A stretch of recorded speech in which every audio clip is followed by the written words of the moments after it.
Okay, this video is how to complete the roof accessories work order form and proposal. So I'm going to get into it here. I'm going to go to my test case, Daffy Duck. I'm going to try to keep it under 15 minutes, kind of for our max in YouTube. So I'm going to go through it pretty quick. It's going to be pretty straightforward. I'm not going to talk about the accessories, what they mean, because that's a different video or a different training overall. So here we go. I already have one created, but I'm going to create another one. Choose merge, and I'm going to go down to the roof accessories list and click create. Okay, so let's talk about this form overall. This stuff should auto-populate up top. This is from your customer lead and your job. Dumpster location. I'm going to get right into it and be very blunt. Dumpster location. Driveway right, driveway left, driveway third stall, or, you know, if they don't really, if you got to talk to the client when you're closing the deal, but if they don't really care, you know, driveway wherever, but I'm just going to leave this one a driveway third stall. And production will notify them, obviously, to get their cars out, but that's something we need to fill in and ask the client of. Next thing, eave measurements. I see a lot of 18-inch or 24-inch. Now, why this is important is more for supplementing on the back end. The client doesn't really care about this.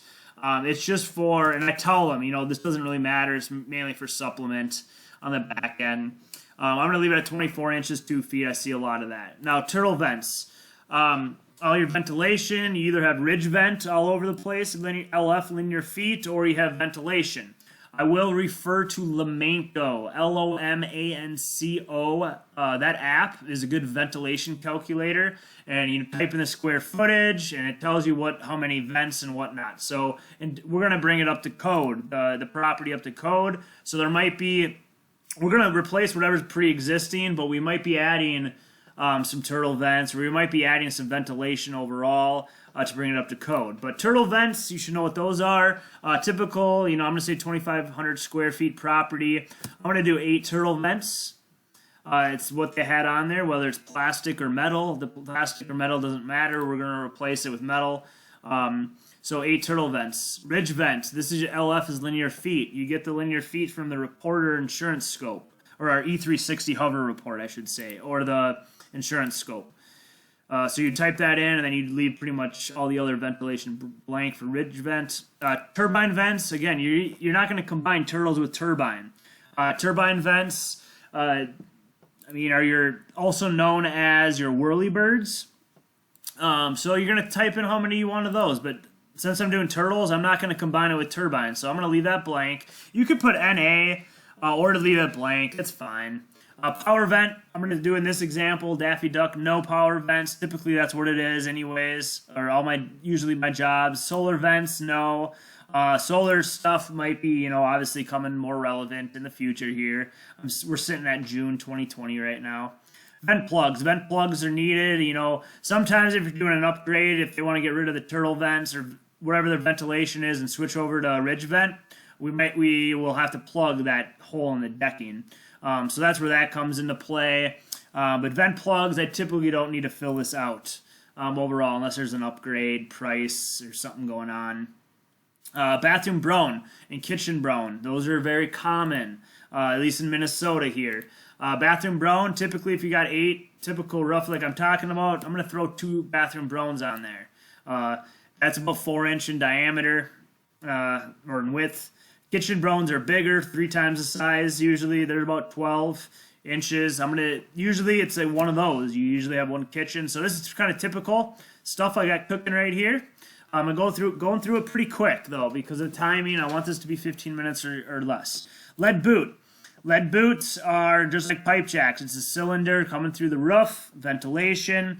Lead boots, you know, if it's metal on the inside, older houses, 50s, 60s, 70s, might have lead boots. You just look on the inside, it's metal instead of PVC. Pipe jack, it's PVC. It's white. I mean, PVC versus metal. It's pretty obvious here.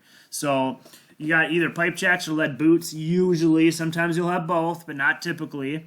Pipe jacks, usually I'm going to throw 2 on there as well. You measure the 1 to 3 inch. You got to have your tape measure. You need your tape measure, and you need your photos and your job to back up any of your accessories for it to pass compliance. So you got your pipe jacks. For Daffy Duck, this is the pretty kind of typical. So he's got 2 pipe jacks, 1 to 3 inches. They could be 3 inches, still fall within 1 to 3. When I get 4 inches, I'm going to be putting something here. But this scenario, I'm going to say no, there's no 4-inch pipe jack. PVC, and there's no lead boots. Furnace cap and storm collar. That's typically 6 inches. It's either 5 or 6 inches is my most common one. It could be 4 inches, it could be 5, it could be 6, it could be 8. So on this is typical, so I'm going to say yes, this is present. Replace it. Insurance is going to pay it out. What size? I'm going to say 6 inches. You should have your tape measure with a diameter on your roof to prove a 6-inch furnace cap and storm collar. You can take the cap off on top of it and see it that way. Moving on. I need this to be quick. It's 101 stuff here on this form. The big thing is just knowing what the accessories are, and that's not what this video is for. Check box if there's a skylight. If you have skylights and we're replacing the skylights, you're going to check this, and there is a separate skylight addendum. You got to fill that out with your tape measures of your inside glass or your rough openings in the inside. You got to fill out this separate skylight addendum. That's a separate video. Know about that. Yes or no. Check it or don't check it. Do we need to redeck? Typically, no, the decking is an nailable surface. When we get into older houses, we get into spaced decking, 3/4 of an inch or more of a space that's not a nailable surface. Insurance will pay for the upgrade. So if you need to change it, yes, we need to redeck it.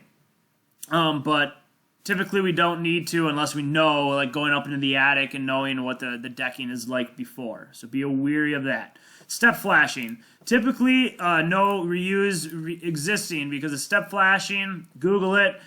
Figure out what it is. It's kind of, from the siding to where the roof meets. There is flashing. Sometimes it's totally covered, which is usually why we don't need to replace it overall. Moving on. Is there a cricket? Crickets with chimneys. In this scenario, I'm going to say there's no chimney, but a cricket, Google it, figure out what it is. It's kind of like a triangle where the rain comes off the roof down the slope. It doesn't just sit where that chimney is perpendicular. It actually is a triangle that is diverted around the chimney, off the roof or into the gutters. Know if there's a cricket or not, yes or no. Chimney flashing. Typically, yes, but we don't need to replace it. Sometimes, yes, color match it if insurance approves it. Just color match it. We need for coating to pass the inspection. We need to do the flashing. But in this situation, there's no chimney. Kickout diverters. I'm putting 3 here. Kickout diverters or kickout diverters. It's a little metal flashing on the gutter, usually, from where to divert the rain from a spot that might sit or go against the siding or into a spot we don't want it to go. Just a little kick out from the roof shingle so the rain goes into the gutter. Figure out how many we need. This doesn't have to be too crazy. It's very cheap, like $2, I think. Our production team usually has extra anyways, so be accurate, but don't stress. It's okay to be off 1 or 2, in my opinion. Obviously, you should still be as accurate as possible, but mark those and take photos in the file to where those are at. Satellite dish, yes or no? Are we going to remove and throw it away? Are we going to reattach it? I would inform the homeowner if we are going to reattach it to get the satellite company out there a day after the build to make sure they do have service, because we can't guarantee that we'll reattach it perfectly 100% where they'll get service. I'm going to do a custom one here, though. We can add a line for any of this stuff. I'm going to say yes, leave with homeowner, though, because in this situation, I'm just saying that the homeowner wants it off the roof. They don't have satellite anymore, but they want to keep it just for the heck of it. Make sure you do the check mark before you do update, or else it'll kind of not work. So do the check mark, selected, update, boom. Drip edge. Typically, we don't contract drip edge. It's typically approved with the roof, but we don't necessarily have to contract it. So we would just reuse it, or if we are contracting, it's rusted, we can just select replace. And we need to know what color. This is important. What color? pick it. Add one if the color is not there. We're just going to reuse it in this scenario. Cider's edge is different than drip edge. You'll know the difference. But same thing. Just, are we going to reuse it, replace it, or not applicable? I'm going to say not applicable on this one. Color we don't need to choose. Roof metal flashing and color package. That's like open valleys and other flashing, like your chimney and other stuff. I typically leave it to match shingle. I'm going to leave it simple as that, unless they want something customized, but usually it's match shingle, black. It's going to look pewter gray. It's going to look good. Match shingle. Gutter apron, typically, it's not applicable unless we're doing gutters, downspouts. Insurance approves the gutter apron. We know what color we're doing up front. So we would just, typically just kind of reuse it overall. Or if you're doing a gutter job, just update it appropriately. Ridge cap, low profile or high profile. High profile is thicker. You'll through experience you'll know, but low profile is more flush. With your certainty landmark, you have the low profile, upgraded stuff. You're gonna have a high profile ridge. Know the difference. Insurance paperwork, you can know. Mark that on there. Valley style. We're pretty much the last thing, and we'll be done with this. Open or closed. Open valley, you have your metal showing, and it's, again, you're gonna match the shingle. It's not really in here, but it's gonna match the shingle, the open valley. Up here, the scroll is not the best, but metal package right here to match shingle. That falls with the open valley metal. Closed valley, if it's woven shingles, just no metal in the valley. Just mark its closed valley. But open valley, mark it. I'm going to say Daffy Duck's got an open valley. Upgrades, leave it pretty simple. Whatever they're upgrading, maybe a high profile, or they're going to ridge vent. Just put in some notes here. If you're supplementing something like more custom bent fascia, or your skylights or something, put some notes in here if you need the notes. I'll leave it at that. We're going to run through this video. We're pretty much done overall. I want this to be simple. Hail Pro, because it is. Hail Pro representative, put your little signature here. You don't necessarily have to sign it. Sometimes this form you just need for the supplementer to fill out, but I'll just do my little squiggle. Blah, blah, blah. Done. Boom. Time stamped. And then we're going to click save. Save, and we're going to save it as, last name Duck _ roof accessories.